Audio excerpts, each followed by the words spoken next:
Derrell Peel, our livestock marketing specialist, is here now. And Derrell, with Memorial Day past, let's talk about beef demand and kind of what it looks like for the rest of the summer.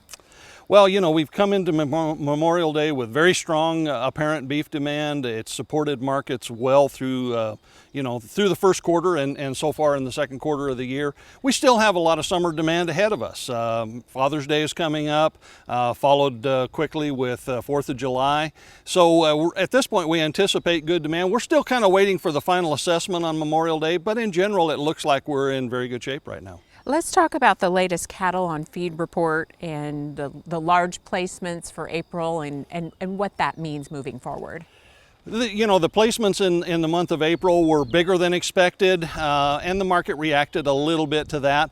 It's in general not a surprise. I mean, we know there's more cattle out there. There's more cattle going to come through the system, and you have to be a little careful with 1 month's number. Sometimes these things is a matter of timing. I think there were some larger placements in April in part because cattle that were out on wheat pasture, for example, in the southern plains, many of them came off in April either because the cattle got too big or because the producers wanted to convert to a summer crop, so they wanted to get those cattle off of the wheat so they could prepare the ground for a summer crop. So I think it's a timing issue. Some of the cattle that would have come in May probably came in April, even though there are still some graze out cattle out there that will come in May as well. In terms of beef production, is it about what you would expect for this year? Beef production is up for the year as expected. It was up stronger than expected a bit in the first quarter of the year, but in the last 5 or 6 weeks, it's down to where it's only up about 1.5% on a year-over-year basis.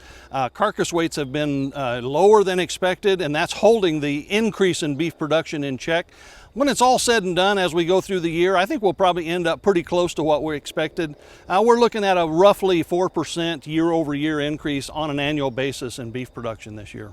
Profit margins are pretty good, but that's a little unusual. Can you explain that and give us some perspective? The beef industry is quite complex with all the different sectors, and it's not common typically for all of them to be making money at the same time, and yet that's kind of what we see right now.